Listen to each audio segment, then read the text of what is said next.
right, new information tonight on a story that we've been tracking, the attack on Paul Pelosi, the husband of House Speaker Nancy Pelosi.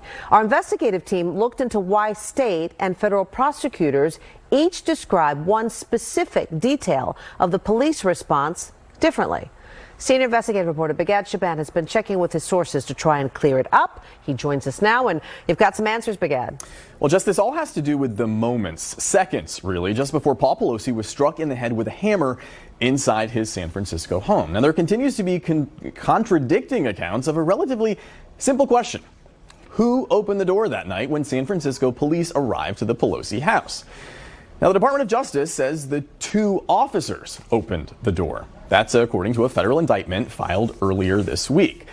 But the San Francisco District Attorney's Office, in another court document that was filed earlier this month, said Mr. Pelosi opened the door with his left hand. So the question is, what really happened? According to a source familiar with the investigation who personally watched the police body camera footage from that night, officers knocked on the door of the Pelosi home, then backed away. And the video clearly shows Paul Pelosi open the door with his left hand, just like what was noted in the documents filed by the DA's office. Now, also as written in the DA docs, the source tells us the body cam video shows officers having a brief conversation with Pelosi and David DePape, that's the man accused of breaking into the Pelosi home, before DePape starts beating Pelosi with a hammer.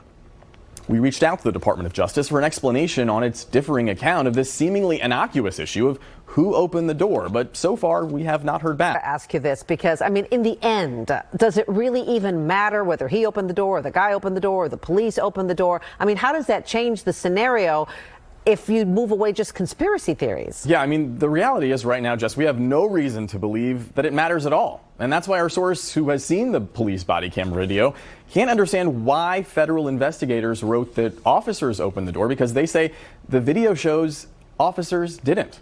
But when two police agencies give slightly different accounts of what happened in this kind of high-profile case like this one, it just feeds into conspiracy theories, and that's what we're seeing right now on social media. People inventing crazy stories based on something as simple as who actually opened the door.